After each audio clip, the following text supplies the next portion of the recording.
রাফিউল, শোনা যাচ্ছে আমাকে? সালাম আলাইকুম। হ্যাঁ, শোনা যাচ্ছে। ওয়ালাইকুম আসসালাম। একটু জানতে চাচ্ছিলাম, আপনি এই এই সেশনটা কি পরে ইউটিউবে কোনো লিংক থাকবে, বা মানে পরে আমি অ্যাক্সেস করতে পারবো এই সেশনটাতে কোনোভাবে, আজকের সম্ভাবনা সেশনটাতে? সম্ভাবনা কম স্যার। আমি এমনি চেষ্টা করছি রেকর্ড করতে, কিন্তু লম্বা রেকর্ডিং আমার মনে হয় ঠিক মতো আপলোড করতে পারবো কিনা আমি শিওর না আসলে। আচ্ছা, ঠিক জি, আছে, অসুবিধা নাই। আমি এমনি জয়েন তো করেছি, but আমি তো মুভে আছি আর কি, ঢাকার পথে গাড়িতে বুঝতে পেরেছি আপনি পেশেন্টকে বলেছিলেন। নিয়ে। জি জি জি, আমি চেষ্টা করছি ঠিক রেকর্ড করার। আছে। এমনি এটা আমরা পরে কোর্সে কভার করবো, সমস্যা নেই।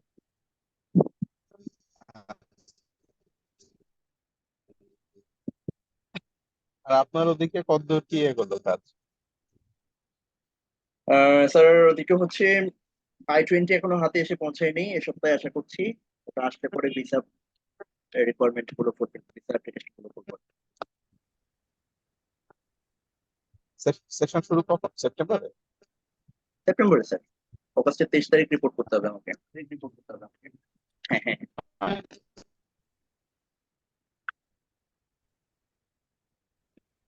আচ্ছা, বেস্ট অফ লাক। আমি এটা এখনো ডিলেমাই, এতেও ঠিক আছে স্যার। আলসেমি আছে নিজের, প্লাস বিভিন্ন কারণে সিদ্ধান্তহীনতা থাকে। হ্যাঁ হ্যাঁ, তা তো তারপরও বটেই। আপনার এই সেশনটা প্রশ্ন করছে, কনসেপ্ট ক্লিয়ার হয়ে যায় না। আপনি, আপনার কথা কেটে যাচ্ছে অলরেডি, বোধহয় নেটওয়ার্ক সমস্যা হচ্ছে আপনার, যেহেতু ব্যাপারটা আছে। ঠিক আছে, অসুবিধা নাই। আমি জাস্ট জয়েন। ঠিক আছে স্যার, যতক্ষণ যেটুকু সম্ভব হয় নিতে।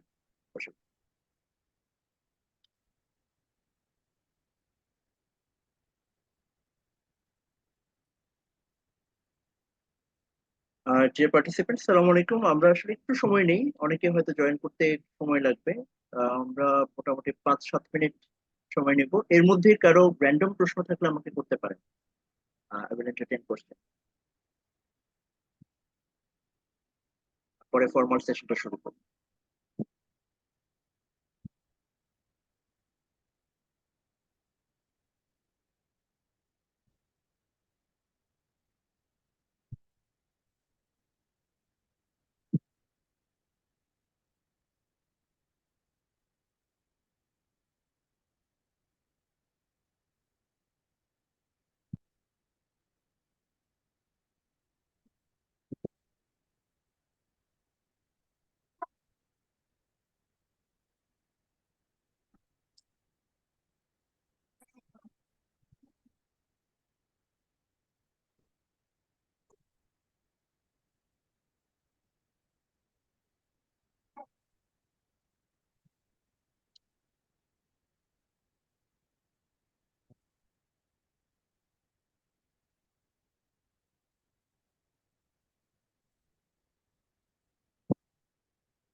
এর মধ্যে কেবল 8 জন পার্টিসিপেন্ট জয়েন করেছে।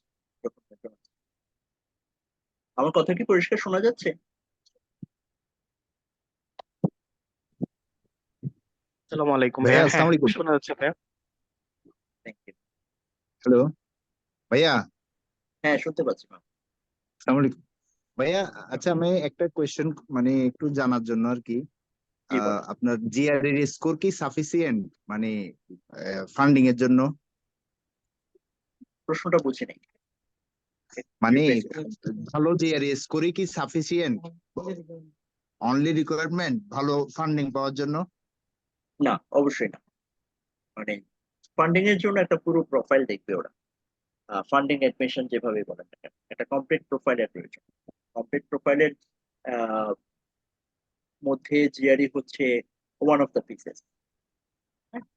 কমপ্লিট প্রোফাইলের শুরুটা হয় আমাদের আন্ডার গ্রেড সিজিপিএ দিয়ে, কোন সাবজেক্টে পড়াশোনা করলাম, কি পড়লাম সেটা দিয়ে। তারপরে আসছে আহ, আমি এখন যে সাবজেক্টে পড়তে যেতে চাই সেটার জন্য যে প্রি রিকুইজিট কোর্সেস, তার প্রিপারেশন আসলে আমার আছে কিনা।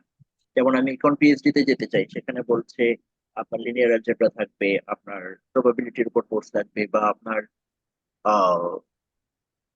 ক্যালকুলাসের উপর কোর্স থাকবে, ডিফারেন্সিয়াল ইকুয়েশনস এর উপর কোর্স থাকবে।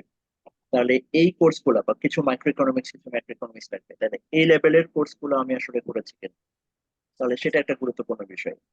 আপনার কিছু যেগুলো টপ ইউনিভার্সিটি, সেগুলো জিআরই আপনি যত স্কোর করেন না কেন, আপনার যদি প্রিরিকুইজিট কোর্সেসে বেশি ঘাটতি থাকে আপনাকে নেবে না। কারণ জিআরই দিয়ে আপনি ক্যালকুলাস কভার করতে পারবেন না, দুটো ভিন্ন।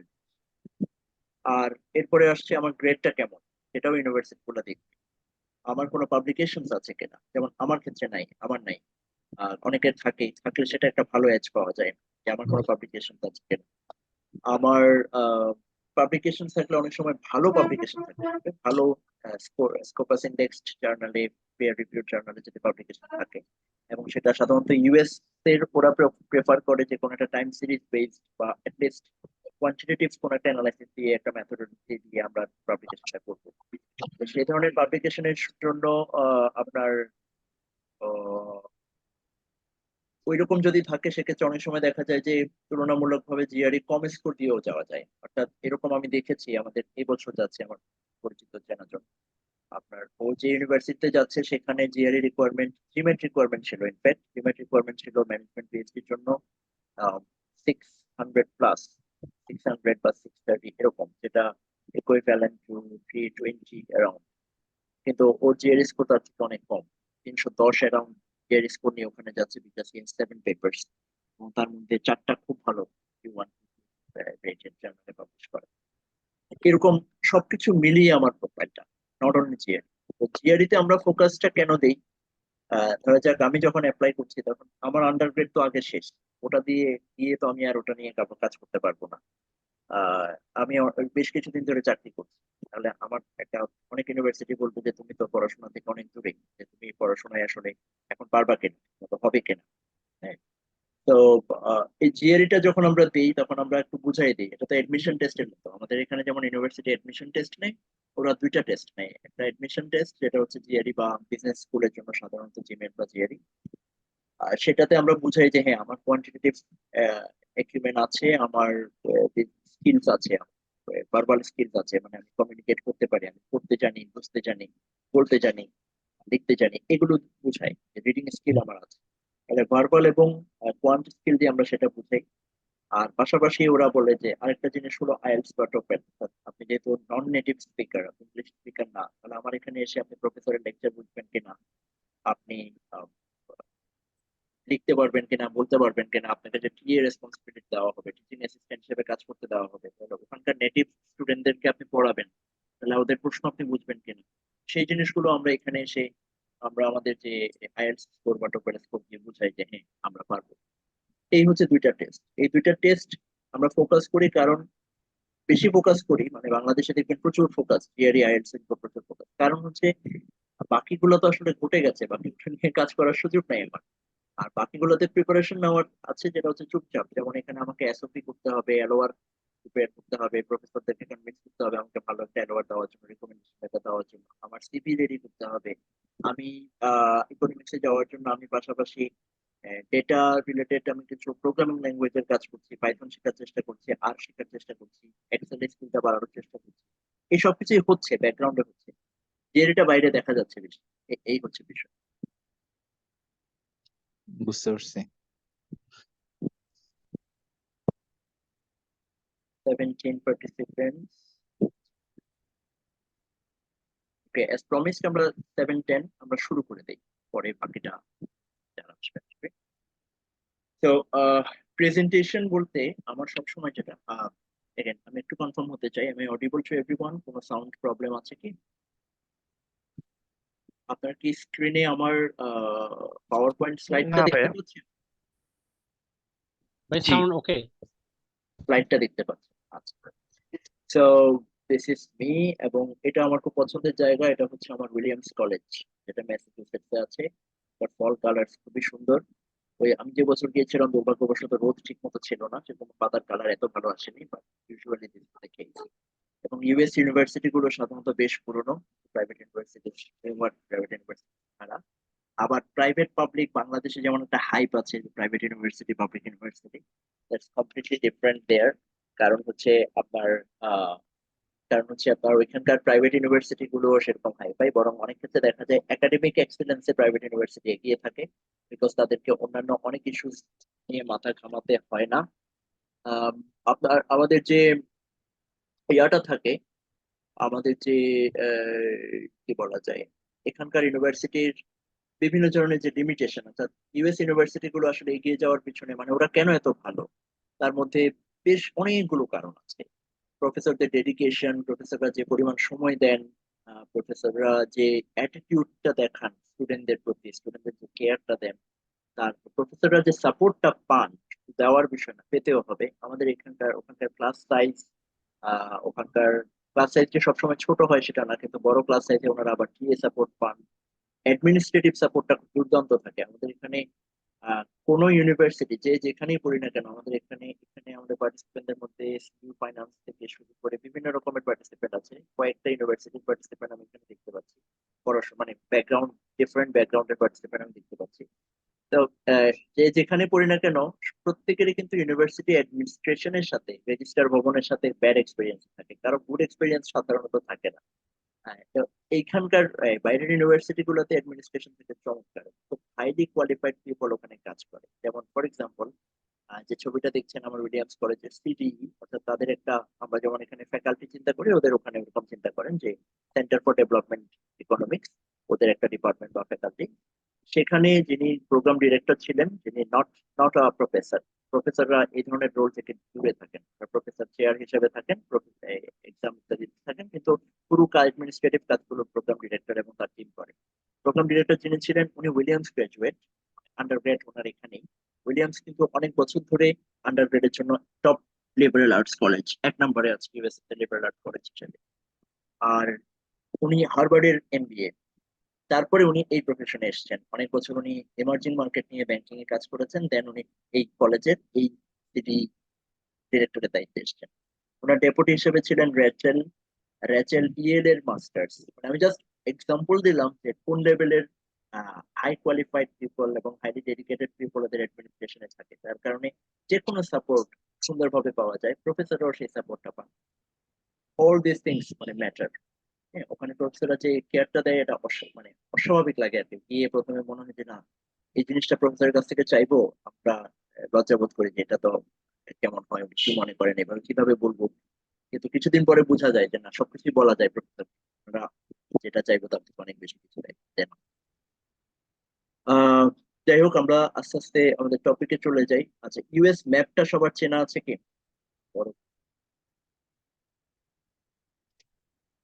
জেরি যখন আমরা প্রিপারেশন নিই তখন আমাদের মাথায় মূলত থাকে ইউএস। ইউএস ম্যাপের একটা গুরুত্ব আছে পড়াশোনার আগে, সেটা হচ্ছে ইউনিভার্সিটি যখন আপনি সিলেক্ট করবেন তখন ম্যাপের দিকেও আপনাকে তাকাতে হবে। এটা দিয়ে আমি কাজ শুরু করি। অর্থাৎ ম্যাপের দিকে কেন তাকাতে হবে?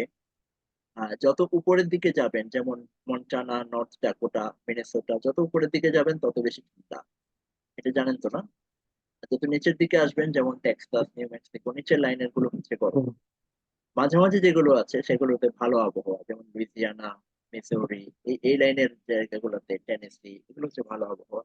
বাঙালিরা সাধারণত থাকে এই বিচ সাইডে, যেমন আপনার নিউ ইয়র্ক, ডিসিতেও বেশ কিছু বাঙালি থাকে, কিন্তু এই নর্থ ক্যারোলিনা, মূলত ফ্লোরিডা থেকে শুরু করে জর্জিয়া, ফ্লোরিডা, এই লুইজিয়ানা, টেক্সাস, এই এই রিজিয়নে বাঙালি সবচেয়ে বেশি থাকে। এমন না যে সবাই এখানেই পড়তে যাচ্ছে। যেমন আমি ম্যানেজমেন্টে যার কথা বলছি, সে একদম কর্নারে যে ওয়াশিংটন, সেই প্লটে সেখানে যাচ্ছে। ওয়াশিংটন বাই দ্য ওয়ে একটা স্টেটের নাম, Washington DC is different from Washington. Washington DC is not a state, এটা অ্যাকচুয়ালি মেরিল্যান্ডের পাশে একটা জায়গা, সেই এলাকাটাকে ডিস্ট্রিক্ট অফ কলম্বিয়া বা ওয়াশিংটন ডিসি বলা হয়। আমি যাচ্ছি ইনশাল্লাহ কানেকটিকাটে। যে কয়টা ফান্ডিং অফার আমার আসছে তার মধ্যে আমি কানেকটিকাটকে চুজ করেছি। তো এখানে এই ম্যাপ যেটা দেখতে বলছি, ম্যাপে শুধু ঠান্ডা ওয়েদার একটা বিষয়, আরেকটা বিষয় হচ্ছে খরচ।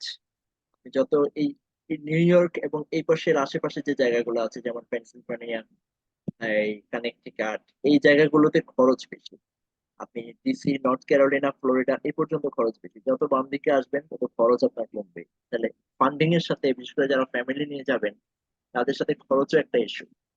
খরচ কত, ফান্ডিং ইয়ার সাথে সেটা পোষাবে কিনা। যেমন ধরেন আমার যে ফান্ডিং গুলো এসছে, সে আমার মিজোরি থেকে এসছে।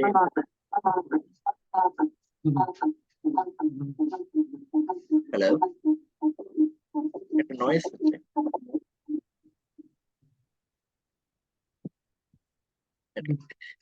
তো আমার যে ফান্ডিং গুলো এসছে সেখানে ধরেন বিংহামটন ইউনিভার্সিটি বলছে আমাকে 21+5, তো $26,000 দিবে। কানেকটিকাট বলছে আমাকে 29+4, 33-34,000 ডলার দিবে।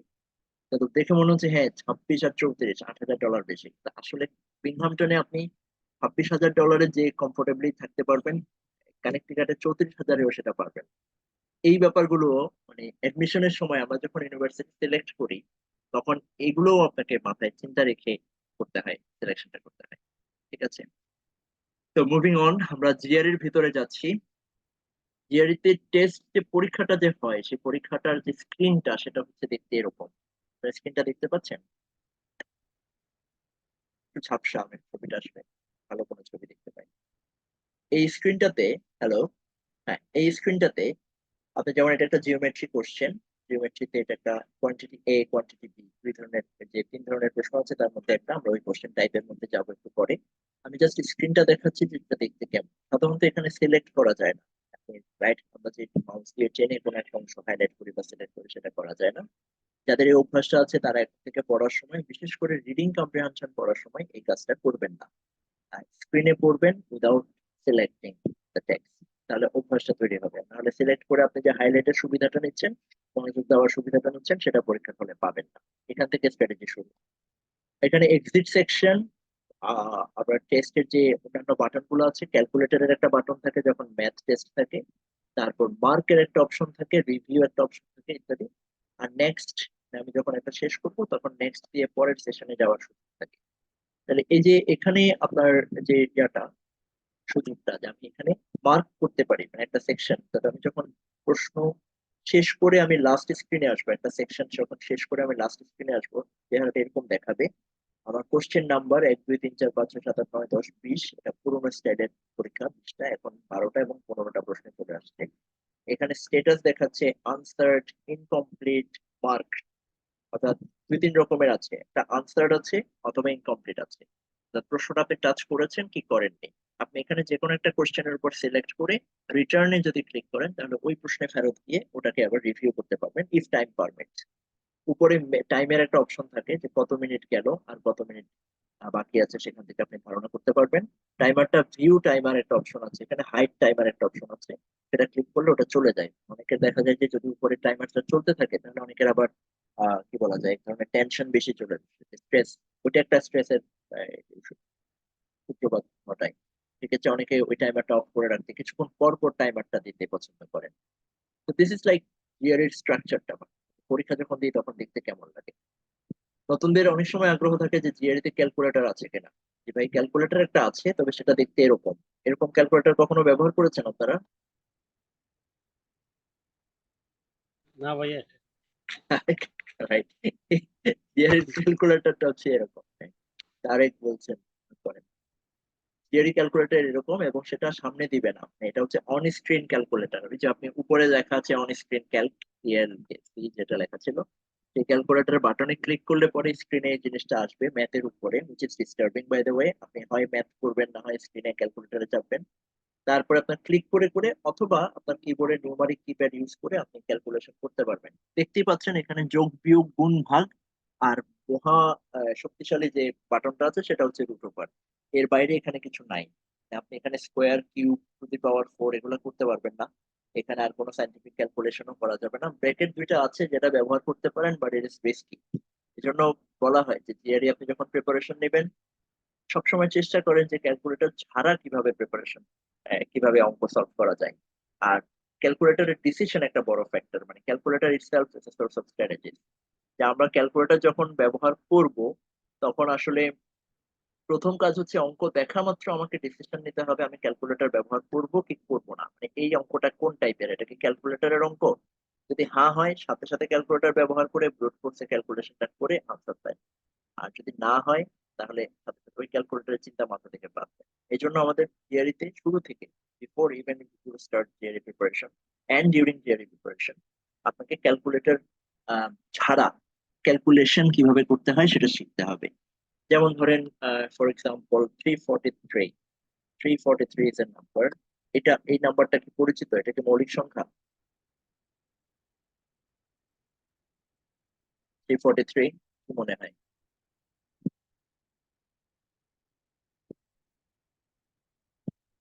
কেউ একজন বলেন। Hello, what is responding? ভাই এটা আবার বলেন তো, আপনি কোশ্চেনটা কি হ্যাঁ, বলছেন? স্ক্রিনে 343 নাম্বারটা কি দেখতে পাচ্ছেন? হ্যাঁ ভাই, দেখতেছি। 343 কি মৌলিক সংখ্যা? এই সংখ্যাটা কি পরিচিত আপনাদের? না ভাই, এটা মনে নেই, দেখতে হবে। তো এই মৌলিক হওয়ার কথা না। কথা না, মানে কেন? মৌলিক না, এটা মৌলিক না এটা। it's not a prime divisible. number. Not a prime number, এটা হচ্ছে 7 কিউব। এটা হচ্ছে বেসিক্যালি 7 কিউব। 7। হ্যাঁ। এটা হচ্ছে 7 কিউব। থিওরিতে এরকম নাম্বার থাকে যেগুলো কিন্তু পরিচিত নাম্বার, মানে আপনাকে পরিচিত হতে হবে। তো এই জন্য আমরা যখন থিওরি শুরু করি, আমরা শুরুতেই ম্যাথ যখন শুরু করি তার আগে আমরা এই কিছু ক্যালকুলেশন অর্থাৎ সিম্পলি 1 থেকে 25 পর্যন্ত স্কোয়ার, তারপরে মোটামুটি 1 থেকে 10 পর্যন্ত কিউব নাম্বারস, যা 1000-এর মধ্যে সংখ্যাগুলো। তারপরে আমরা যেগুলো ফ্র্যাকশন চিন্তা করি বা ফ্র্যাকশন কিংবা যেটা চিন্তা করি, মনে করেন 1/8 ইকুয়াল টু কত পার্সেন্ট, 12.5%। এইভাবে আমরা ক্যালকুলেশন গুলো শিখে নিই। অর্থাৎ 1 থেকে 10 পর্যন্ত যে ফ্র্যাকশন গুলো আছে, সে half equal to 0.5 equal to 50%, 2/3 equal to 66%। এইভাবে আমরা 1/3, 2/3, 1/4, 3/4, 1/5, 2/5, 3/5, 4/5, এভাবে করে আমরা ক্যালকুলেশন গুলো মাথায় রাখবো। অর্থাৎ চারটা জিনিস যেগুলো আছে, ফ্র্যাকশন, ডেসিমাল, পার্সেন্টেজ, রেশিও, এইগুলোর মধ্যে যাতে খুব স্মুথলি আমরা মুভ করতে পারি। মাল্টিপ্লিকেশন টেবল যেন মাথায় থাকে। এবং থিওরি যেমন বলছে যে ক্যালকুলেটরটা একটু ডিফারেন্ট, ক্যালকুলেটরটা খুবই ছোট এবং ইটস নট দ্যাট ইউজফুল। এটা এক ধরনের, থিওরিতে ক্যালকুলেটরকে বলা হয় বিভিন্ন, আপনি যেমন মেগুস বা যে কোনো জায়গায় যখন আপনি দেখবেন দেখুন ওদের স্ট্র্যাটেজিতে বলা আছে calculator itself is a trap. মানে আপনার ক্যালকুলেটরটা দেওয়াই হয়েছে ওটা ব্যবহার করে মানে ধরা খাওয়ার জন্য। ক্যালকুলেটর ব্যবহার করলে আপনার সময় নষ্ট হবে, ওই অঙ্কটা হয়তো আপনার কারেক্ট হলো কিন্তু আরেকটা অঙ্কের সময় আপনি খেয়ে ফেললেন। Calculator itself as a trap, এই জন্য এটা খুব মানে চিন্তা ভাবনা করে ব্যবহার করতে হবে। তো আবার এগেন সিমিলারলি যে কি বলে উইথ দিস পয়েন্ট, যে ক্যালকুলেটর যেমন ট্র্যাপ, ক্যালকুলেটর ব্যবহার নিরুৎসাহিত করছে তারা, একইভাবে তারা যেটা করছে তারা এমন সব নাম্বার ব্যবহার করবে যেগুলো আপনার পরিচিত হবে যদি আপনি একটু প্রিপারেশন দেন। সব পরিচিত সংখ্যাই আপনি পাবে না, খুব উদ্ভট বড় বড় কোনো সংখ্যা এরকম কিছু আপনাকে দিবে না। এবং যেটাতে আপনি দেখবেন যে আপনার অঙ্কটা খুব বেশি ক্যালকুলেশন করতে হচ্ছে, তার মানে you are missing the point. হয়তো এটা গ্যাস করার অঙ্ক ছিল, কিছু অঙ্ক আছে যেটা গ্যাস করতে হয়, ক্যালকুলেশন না, you are not suppose to calculate. কিছু অঙ্ক হতে পারে যে এটা হয়তো ক্যালকুলেশনের অন্য একটা পদ্ধতি ছিল, you took the wrong way, এরকম কিছু হতে পারে। তো এই জিনিসটা ইম্পর্টেন্ট যে আমরা ক্যালকুলেশনে কম্পিটিশন স্কিলটা আমরা বাড়াবো, আমরা ক্যালকুলেশনে আমরা স্পিড আপ করবো এবং নাম্বারস গুলো আমাদের পরিচিত করবো।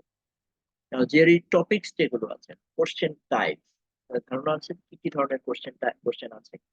আমরা জানি যে জিআরই তে আপনার মূলত 3টা সেকশন থাকে। একটা হচ্ছে অ্যানালাইটিক্যাল রাইটিং,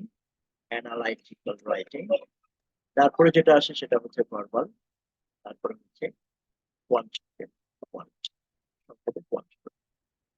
আগে এক সময় আপনার অ্যানালিটিক্যাল রাইটিং এ 2টা সেকশন ছিল, এখন আচ্ছা আগের সেকশনের সম্পর্কে ধারণা আছে বা আগের সেকশনের সাথে কম্পেয়ার করতে চান এরকম কেউ আছেন? নাহলে আমি জাস্ট এখনকারটাই বলি। যদি থাকেন তাহলে জি আওয়াজ। ভাই, আমি করতে চাই। আমার আসলে আগেরটা হ্যাঁ, সম্পর্কে ধারণা ছিল, এখনকার সম্পর্কে ধারণা নেই। আচ্ছা তাহলে আমি একটু ধারণা দিচ্ছি। কে বলছিলেন? শাগুফা কি? ফারিহা বলতেছে ভাইয়া। ফারিহা বলছেন। আচ্ছা, তো আগে ছিল দুইটা রাইটিং ছিল, একটা ইস্যু ছিল, একটা আর্গুমেন্ট ছিল। এখন আর্গুমেন্টটা দিস ইজ নো মোর, এখন only আছে আপনার ইস্যু, আর্গুমেন্ট এখন আর নাই। ঠিক আছে, আর্গুমেন্ট ক্যান্সেলড। ভার্বাল এবং কোয়ান্ট এগুলো আগের মতোই আছে, তবে আগে ছিল 20 কোশ্চেন, 20 কোশ্চেন ইচ, 2 সেকশন, এরকম 40 কোশ্চেন ছিল। এখন 20 কোশ্চেনের পরিবর্তে এখন হয়ে গেছে 12 + 15 কোশ্চেন, 2 সেকশন, একটাতে 12টা কোশ্চেন থাকবে, একটাতে 12টা প্রশ্ন থাকবে, পরেরটাতে 15টা প্রশ্ন থাকবে, অর্থাৎ মোট 27টা প্রশ্ন থাকবে, আগে ছিল 40টা প্রশ্ন। কোয়ান্টিও সেম, এখন হয়ে গেছে 12 + 15, প্রথম সেকশনে 12টা প্রশ্ন, দ্বিতীয় সেকশনে 15টা প্রশ্ন, মোট 27টা প্রশ্ন, 27 question. In terms of timing, আপনার 20টা প্রশ্নের জন্য যে সময় দেওয়া হতো, 20টা প্রশ্নের জন্য যে 35 মিনিট সময় দেওয়া হতো, সেই রকম টাইমই কিন্তু এখনো আছে। অর্থাৎ 35 মিনিটে 20টা প্রশ্ন যেমন ছিল, যে 35 মিনিটে যদি 20টা প্রশ্ন হয়, তাহলে আপনার প্রতি প্রশ্নের জন্য টাইম থাকে 1.75। এখনো আপনি 12 মিনিট, 12টার জন্য সেই 1.75 করে পাবেন। আর 30 মিনিটে 20টা প্রশ্ন যেটা ছিল, সেটাও আপনি একইভাবে 30 মিনিটে যে 20টা প্রশ্ন ছিল আপনার ভার্বালের জন্য 1.5 করে, এখনো সেই 1.5 করে আপনি সময় পাবেন। আগে আরেকটা এক্সট্রা জিনিস ছিল, সেটা হচ্ছে 20 প্লাস, এই দুইটা সেকশন থাকার পাশাপাশি 20 করে প্রশ্ন থাকার পাশাপাশি আরেকটা, আমি ওটা মুছে দিই, কারো কারো কনফিউশন হতে পারে সেজন্য। আহ আগে আরেকটা জিনিস ছিল যে 4টা সেকশনের বাইরে পঞ্চম একটা সেকশন দেওয়া হতো। অর্থাৎ আগের যে স্ট্রাকচার ছিল সেখানে আপনার এভাবে হতো যে আপনাকে হয়তো একটা কোয়ান্ট সেকশন দিয়েছে, তারপরে একটা ভার্বাল সেকশন দিয়েছে, আবার কোয়ান্ট দিয়েছে, আবার ভার্বাল দিয়েছে, আবার কোয়ান্ট দিয়েছে। অথবা এরকম হতে পারতো verbal quant, verbal quant, verbal. অর্থাৎ একটা সেকশন তিনটে, এক ধরনের প্রশ্ন তিনবার করতে হতো, এবং এটা ছিল ওদের রিসার্চের কাজে ব্যবহারের জন্য, যেটা আমরা কোনো স্কোর পেতাম না। খুব মুশকিল হচ্ছে কোয়ান্ট 3টা করছি আমি, পরীক্ষা দিচ্ছি, কিন্তু কোন কোন কোয়ান্টটা আসলে রিসার্চের জন্য, কোনটা আমার গ্রেডে, আমার স্কোরে অন্তর্ভুক্ত হবে না, I don't know, they will not give us any hint. এবং it was very risky to guess. কিছু লোক ছিল যারা গ্যাস করতো যে ভার্বালের এটা বোধহয় কোশ্চেন টাইপের সাথে একটু ডিফারেন্ট মনে হচ্ছে, এটা আমার ইয়া হবে, এটা আমার রিসার্চ টাইপ কোশ্চেন। তবে এরকম সাকসেসফুল হয়েছে, রিল্যাক্সে পরীক্ষা দিয়েছে এরকমও যেমন আছে, আবার ধরা খেয়েছে এরকম মানুষও আছে। তো ইট ওয়াজ ভেরি ডেঞ্জারাস এরকম ভাবে চিন্তা করাটা। তো এখন সেটা আর নাই, এখন আপনার দুইটাই হবে, verbal one, verbal one, simple. এখন আর আগের মতো এক্সপেরিমেন্টাল কোনো সেকশন বা রিসার্চ কোনো সেকশন নাই। ঠিক আছে, কোশ্চেন টাইপ বা কোশ্চেন মানে বেসিক স্ট্রাকচার নিয়ে কি কারো কোনো প্রশ্ন আছে? হ্যাঁ, একটা কোশ্চেন ছিল। বলেন। কোশ্চেনটা হচ্ছে যে আমি কি এই সিকোয়েন্সটা তো আমি সিলেক্ট করতে পারবো যে আমি কোনটা আগে দিব, আমি কোয়ান্ট আগে দিব না ভার্বাল আগে দিব নাকি অ্যানালিটিক্যাল রাইটিংটা আগে দিব? না রে ভাই, এটা ওরা ফিক্স করে দিয়েছে, আপনাকে প্রথমে শুরু করতে হবে অ্যানালিটিক্যাল দিয়ে, রাইটিং দিয়ে। অর্থাৎ মানে ছোটবেলা থেকে ও, বাংলাদেশে আমরা রচনাটা সবার পরে লিখতাম, ওরা আমাদেরকে বাধ্য করছে রচনাটা আগে লিখতে। ওরা চায় যে আপনি একটু স্ট্রেসের মধ্যে থাকেন। এখন কি বলা যায়, জিআরইর পরীক্ষা দেওয়ার একটা ইয়া হচ্ছে, পরীক্ষা ভালো করার একটা স্ট্র্যাটেজির মধ্যে পড়ে যে আপনাকে আপনার এটাকে কি বলবো, মাইন্ডসেটটাকে ঠিক রাখতে হবে, be positive, always remain positive, সেই ব্যাপারটা মেক শিওর করতে হবে। কারণ আপনি যখন জিআরই পরীক্ষা দিতে ঢুকবেন, ট্রিপলেতে, এখানে কেউ পরীক্ষা দিয়েছেন আগে? পরীক্ষা আগে দিয়েছেন এমন কেউ আছেন কি? আমি জিমিট দিয়েছিলাম, জিআরই না। আচ্ছা, আপনি যখন পরীক্ষা দিতে প্র্যাকটিস ঢুকবেন, টেস্ট দেওয়া হয়েছে আর কি। প্র্যাকটিস টেস্ট, আপনি যখন পরীক্ষা দিতে ঢুকবেন, ধরেন ট্রিপলেতে আপনি ঢুকলেন, ঢোকার পরে আপনাকে বলবে এই ফর্মটা ফিল আপ করেন, আপনি এত বড় ব্যাগ নিয়ে আসছেন কেন, এটা এদিকে রাখেন, খাবারটা এখানে নেওয়া যাবে না, মানে একটু একটু ধমকের সুরে, কিছুটা কন্ট্রোলিং একটা অ্যাটিটিউড থাকে। আপনি যদি মেজাজ খারাপ করেন যে কোথায় আসছে, এরকম কেন করছে, তাহলে আপনার মাথায় কিন্তু একটা অংশ আপনি ওই কোয়ান্টের ফোকাস থেকে সরিয়ে ওই মেজাজের দিকে পাঠিয়ে দিলেন। You can do that. আপনার সবসময় খুব কুল থাকতে হবে, যে যাই বলুক, ট্যাক্সি দেরি হয়েছে বা গাড়িতে আমার আসতে দেরি হয়েছে, বাইরে প্রচুর গরম, যাই হোক না কেন, আপনার ফুল হেডেড থাকতে হবে। তাহলে আপনার প্রিপারেশনের ফুল রিফ্লেকশনটা আপনি ইয়াতে দিতে পারবেন, আপনার আহ যেটা হচ্ছে পরীক্ষায় পারফরমেন্সে দিতে পারবেন। অনেকে দেখা যায় খুব ভালো প্রিপারেশনের সময় আমরা গেস করলাম যে হি উইল গেট 315+, কিন্তু বাস্তবে দেখা গেল যে 300, লাইক 15-র কাছাকাছিও যাচ্ছে না, 310-এর নিচে স্কোর, বা 305-এর মধ্যে স্কোর। এটার একটা বড় কারণ হচ্ছে এই জিনিসটা, যে আমরা যখন একটা বাসার মধ্যে পড়াশোনা করি, একটা স্ট্রেস ফ্রি কন্ডিসিভ এনভায়রনমেন্টে আমরা পড়াশোনা করছি, এই ব্যাপারটা ওই পরীক্ষার হলে যখন যাচ্ছি কোনো একটা জিনিস নিয়ে হয়তো মাথায় একটা ডিফারেন্ট চিন্তা খেলে গেল বা একটা স্ট্রেস ফিল করলাম, সেটা আহ মাথার মধ্যে থেকে যায়। ঠিক আছে, সেই জিনিসটা যখন থাকে তখন আসলে মুশকিল। হ্যাঁ, তখন কত কাজ করা যায় না, পরীক্ষাটা ঠিক মতো দেওয়া যায় না। সো এরপরে যেটা আসছে আপনার স্ট্রেস ফ্রি থাকার ব্যাপারটা বললাম, ওখানে জাস্ট শো ইউ লাইক আপনি যখন পরীক্ষা দিবেন, পরীক্ষার হলে যখন ঢুকবেন, ভিডিওটা বোধহয় দেখতে পাচ্ছেন, আপনি চেক করবেন যে আপনার হাতে এভাবে দেখান, এভাবে দেখান, কলারটা এখানে হাতের যে হাতাটা সেটা গুটিয়ে দেখান, কলারটা খুলে দেখাতে হবে, কানটা এভাবে করে দেখাতে হবে কানের মধ্যে কিছু আছে কিনা, শার্টটা ইন থেকে বের করে দেখাতে হবে, মোজা সরিয়ে দেখাতে হবে। এটা ওই দুবাই এয়ারপোর্টের ইয়া ক্রস করার চেয়ে মানে কি বলে ইন্টারোগেশন ক্রস করার মতোই অনেকটা থিওরিটা। তো অনেকে এখানে বিরক্ত হয়ে যায় করে যখন টাইমিং নিয়ে একটা তাড়াহুড়ো। সেই জন্য this is a very good strategy, অথবা this is a very good thing to follow, যে যে অবশ্যই টাইমলি যাবেন, আর্লি যাবেন, ফ্রেশ মুডে যাবেন, যাতে ওখানে গিয়ে কোনো হট্টগোল না হয়, কোনো পুরোপুরি না থাকে, আপনার ওখানে গিয়ে যাতে আপনার কোনো স্ট্রেস ফিল করতে না হয়, এবং ফুল মাইন্ডে থাকবেন। আর সবচেয়ে বড় স্ট্রেসটা আসে ফ্রম উইদিন, সেটা হচ্ছে স্কোরের স্ট্রেস, যে এটা কি কারেক্ট হলো, করলাম কিনা, আরেকবার দেখি। একটা কোশ্চেন আপনি যদি আরেকবার দেখে মেক শিওর করতে চান যে ঠিক হয়েছে কিনা, তাহলে কিন্তু আরেকটা প্রশ্নের সময় আপনি খেয়ে ফেলছেন। সেগুলো মাথায় রাখা উচিত। এগুলো হচ্ছে জেনারেল স্ট্র্যাটেজিস, যেগুলো কিন্তু ম্যাটার এ লট। এবং অনেকে পারফরমেন্স যে বললাম যে প্রিপারেশন স্টেজে যে এক্সপেকটেশন, সেটার সাথে ফাইনাল পরীক্ষায় পারফরমেন্সের ঘাটতির বড় একটা ডিফারেন্স হয় এই জায়গায়, যে তার মাইন্ডসেট, তার স্ট্রেস ম্যানেজমেন্ট, তার টাইম ম্যানেজমেন্ট, এই বিষয়গুলো। হ্যাঁ? আচ্ছা, অ্যানালিটিক্যাল রাইটিং, ইস্যু রাইটিং এবং পরবর্তী ভার্বালের যে কোশ্চেন টাইপ গুলো আছে, সেগুলো নিয়ে আমরা সরাসরি ইটিএস এর যে মূল বই আছে সেটাতে আমি চলে যাচ্ছি। তার আগে আমি একটু ধারণা দিচ্ছি কোশ্চেন টাইপস নিয়ে। সেটা হচ্ছে আমাদের এখানে প্রথমে যদি আমি যাই ইস্যু রাইটিং এর জন্য, ইস্যু যেটা আছে সেটার জন্য একটা ইস্যু পুল আছে। এখানে 150 ইস্যু, ফুল অফ 150 ইস্যুস আছে। এটা ইটিএস এর, ইটিএস ওয়েবসাইটে এটা পাওয়া যাবে। ইয়েস, তাদের এই 150টা টপিক তারা দিয়ে দিয়েছে, এবং বেসিক্যালি সেখান থেকেই তারা একটা টপিক আপনাকে দিবে। তারপরে দে হ্যাভ 6 to 8 প্রায় সিমিলার, ডিফারেন্ট 4 ধরনের প্রম্পট আছে বেসিক্যালি, বাকিগুলো করে ফিরে একই রকম প্রম্পট। মানে এই একটা ইস্যু চুজ করলো, সেই ইস্যুটা আপনি কিভাবে লিখবেন সেখান থেকে তার এক্সপেকটেশন কি। প্রম্পটের উদাহরণ হচ্ছে আমি দিচ্ছি, যেমন কখনো বলতে পারে যে আপনি কি আপনার পক্ষে অবস্থান করছেন না বিপক্ষে, আপনার পক্ষে মতামত দেন, অথবা এভাবে বলতে পারে যে আপনি পক্ষে বিপক্ষে যুক্তি তুলে ধরেন, দেন আপনার সাইড কোনটা সেটা বলেন। এই যে 2 ধরনের প্রম্পটের কথা বললাম, এই এই এই প্রম্পট গুলা থাকে। তো তারা 150 থেকে একটা ইস্যু চুজ করবে, এবং এই 6 থেকে 8টা যে প্রম্পট গুলো আছে সেখান থেকে একটা চুজ করবে, দুইটা প্যাকেজ করে আপনাকে একটা প্রশ্ন দিয়ে দিবে। তো এটা কিন্তু প্রশ্ন লিক হয়ে যাওয়া, লাইক আপনি জানেন অলরেডি ইস্যুতে কি আসে, এটা অলরেডি আপনি জানেন। এখান থেকে আপনি চাইলে প্রিপারেশন নিতে পারেন। তবে ওয়ার্ড অফ কশন হচ্ছে, এটা জিআরই ইটিএস এ বলেই দিয়েছে, যে আপনি যখন লিখবেন, লেখার মধ্যে যদি ওদের কাছে মনে হয় যে আপনার আইডিয়াটা নতুন না, তার লেখাটা অন্য কোথাও থেকে মুখস্থ করার মতো, এরকম যদি মনে হয়, তাহলে আপনার নাম্বার কিন্তু কাটা যাবে, তারা ভালো স্কোর দিবে না।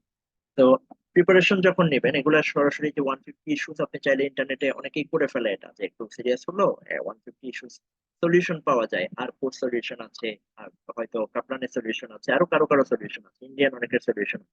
তাহলে দেখা গেল যে অনেকগুলো সলিউশন মুখস্থ করে ফেললো, মানে করে ফেললো বেসিক্যালি। করে ফেললে যেটা হয়, ওই আর্গুমেন্টে আপনার মাথায় খেলছে, আপনি ওইটা হয়তো লিখে ফেলেছেন, এবং এটিএস হয়তো ওইখানে ভালো স্কোর আপনাকে দিচ্ছেন। আচ্ছা, এরপরে ভার্বালে যাচ্ছি। ভার্বাল টাইপে আমাদের 3 ধরনের কোশ্চেন, যেগুলোকে আমরা সংক্ষেপে টিসি, এসসি এবং আরসি বলি।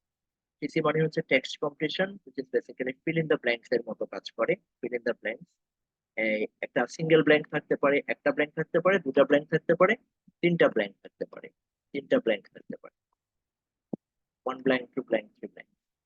এগুলো আমরা এখন দেখবো প্রশ্নগুলো কিরকম, দেখতে কিরকম। এসি হচ্ছে সেন্টেন্স ইকুইভ্যালেন্স, যেটা একসময় সিনোনিম অ্যান্টোনিম প্রশ্ন থাকতো, এখন সেটা আর নাই। এখন একটা সেন্টেন্স দেওয়া হয়, একটা গ্যাপ থাকে, 2টা অপশন, 6টা অপশন থেকে চুজ করতে হয়, আমরা প্রশ্ন দেখবো। আরসি আমাদের সবার পরিচিত, আমরা ছোটবেলা থেকে যেটা কম্প্রিহেনশন কম্প্রিহেনশন বলে আসছি, সেই রিডিং প্যাসেজ বা কম্প্রিহেনশন, সেখানেও 3-4 রকমের প্রশ্ন আছে, আমরা দেখবো। আর ফাইনালি কোয়ান্ট। কোয়ান্ট তো ম্যাথ আমরা জানি, কোয়ান্টে অ্যালজেব্রা আমরা ছোটবেলা থেকে দেখেছি, অ্যালজেব্রা, অ্যারিথমেটিক এই ধরনের প্রশ্নই থাকবে। আপনার জিওমেট্রি, সরি, অ্যারিথমেটিক, জিওমেট্রির কিছু প্রশ্ন থাকবে, প্রমাণ না, ওই সম্পাদ্য উপপাদ্যের প্রমাণ না, বরং সেগুলোর কিছু হালকা করোলারি ব্যবহার করে যোগ বিয়োগ করার মতো জিওমেট্রি। আর একটা টাইপ হচ্ছে data analysis, data data analysis প্রশ্ন থাকবে। আর কোঅর্ডিনেট জিওমেট্রি যেটা আছে সেটা বেসিক্যালি ওরা আলজেব্রার পার্ট হিসেবে ট্রিট করে। আর প্রবাবিলিটি, কাউন্টিং, কাউন্টিং মানে আমি পারমুটেশন কম্বিনেশন বুঝাচ্ছি, স্ট্যাটিস্টিক্স অর্থাৎ নরমাল ডিস্ট্রিবিউশন যে প্রশ্নগুলো থাকে সেগুলো ডেটার মধ্যে থাকে, এগুলো ডেটার মধ্যে চলে আসে।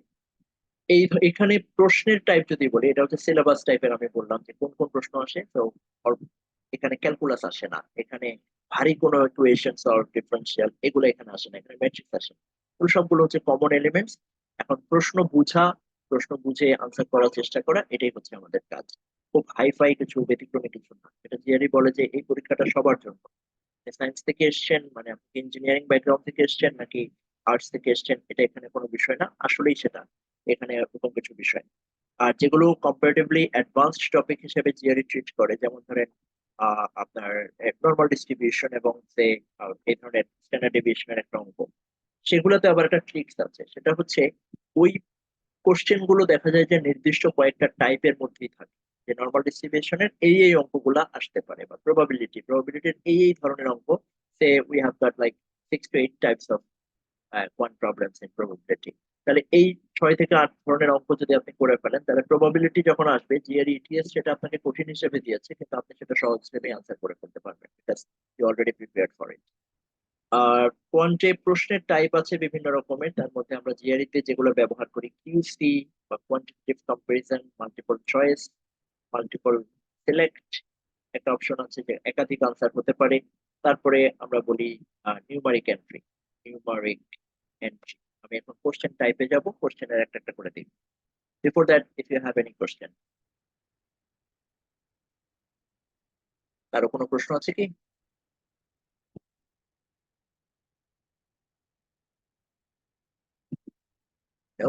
ওকে, মুভিং অন। ভাইয়া, একটা জি, প্রশ্ন ফজিয়া। ছিল, সেটা হচ্ছে যে আমরা যে অ্যানালাইটিক্যাল রাইটিং যেটা, জি, রাইটিং পার্টের ওয়ার্ড লিমিট নিয়ে কি কিছু আছে, যে এত ওয়ার্ডের মধ্যে লেখাগুলো লিখতে হয়? ওকে। রাইটিং পার্টে ওয়ার্ড লিমিট নিয়ে ইটিএস বলছে যে, আসলে ইনফ্যাক্ট তেমন কিছু বলছে না, but most of the cases বিভিন্ন জায়গায় যে সাজেশন থাকে সেটা হচ্ছে, আপনি যদি একটা রাইটিং কে ডেভেলপ করতে চান, একটা ইস্যুকে যদি আপনি ডেভেলপ করতে চান, ফর এগেইনস্ট আপনি একটা প্ল্যান করতে চান, যে আপনি ইস্যু লিখছেন, ইস্যু রাইটিং এ আপনি প্রথমে যে একটা ইন্ট্রোডাকশন আপনি প্যারা দিলেন, ইন্ট্রোডাকশনের পরে আপনি বডি প্যারাগ্রাফ দিলেন, আপনি বডি প্যারা দিলেন, ফর আপনি সাপোর্ট করছেন, সে ফর ফর করছেন, তাহলে ফরটা কেন সঠিক সেটার জন্য আপনি দুটো প্যারা দিলেন। আপনি হয়তো একটু এগেনস্টটা কেন সঠিক নয়, অর্থাৎ আপনার বিপরীতে যারা এই যুক্তির বিপরীতে যারা অবস্থান করছে এই মোশনের, তারা কেন সঠিক নয় সেটাকে এগেনস্ট রিবাটাল বা রিফিউটাল করে আপনি একটা প্যারা দিলেন। তাহলে তিনটা চলে গেল। কনক্লুড করলেন। তাহলে আপনার এই যে প্যারাগ্রাফ গুলো লিখতে হবে, তো 5 প্যারাগ্রাফ, এই 5 প্যারাগ্রাফসে আপনি যদি মোটামুটি করে 4-5 লাইন করে লেখেন, তাহলে আপনার অলমোস্ট লাইক 25 + 30 লাইনস এর মতো হয়ে যাচ্ছে, 25 to 30 সেন্টেন্সেস। তো 25 to 30 সেন্টেন্সেস যদি আপনি করতে চান, আপনার তো মোটামুটি 300+ ওয়ার্ডস লাগবে। এটা হচ্ছে স্ট্যান্ডার্ড প্র্যাকটিস। এখানে আরেকটা ব্যাপার আছে, যাদের রাইটিং স্কিল দুর্বল, এবং মোস্টলি দেখা যায় যে আসলে সাউথ এশিয়ান কারোরই রাইটিং স্কিল সাধারণত ভালো হয় না, বাঙালিদের রাইটিং স্কিল দুর্বল থাকে। যেমন আমার রাইটিং স্কোর মাত্র 4, ইউজুয়ালি দেখা যায় যে তাও হয় না। আমি আগের বার যখন দিয়েছিলাম তখন আপনার আমার স্কোর ছিল 3.5, এবার এসেছে 4। আমি আরো বেটার কিছু আশা করছিলাম, বাট শেষ করতে হয়নি, preparation হয়নি। যাই হোক, সো 300+ ওয়ার্ডস দিয়ে আমরা দেখা যায় যে একটা প্যারাগ্রাফকে যখন স্টাবলিশ করতে চাই, আমাদের যেহেতু ভাষার সৌন্দর্য, ভাষা শৈলীটা অত স্ট্রাকচার না, আমাদের সেন্টেন্স স্ট্রাকচারের একটু দুর্বলতা আছে ইত্যাদি কারণে আমরা খুব ভালো আর্গুমেন্ট স্টাবলিশ করতে পারি না। ইস্যুতে যখন আমরা লিখি, আমরা থিওরিটিক্যালি কোন একটা ইস্যুকে ডেসক্রাইব করাতে আমাদের একটা লিমিটেশন থাকে। এই যে লিমিটেশনটা থাকে, সেটার জন্য আমাদের আচ্ছা, একটু বলে রাখি, আমাদের সেশন শেষ হয়ে যাবে, সেক্ষেত্রে আমি আবার আমাদের ডাটা শেয়ার করবো। তবে চেষ্টা করেছি একটা মেথড ফলো করার জন্য, আশা করি সেশন শেষ হবে না, করে সেটা আমরা আপডেট বা এরকম কিছু একটা অপশন পাবো, দেখা যাক। ফার্স্ট টাইম ট্রাই করছি, সেজন্য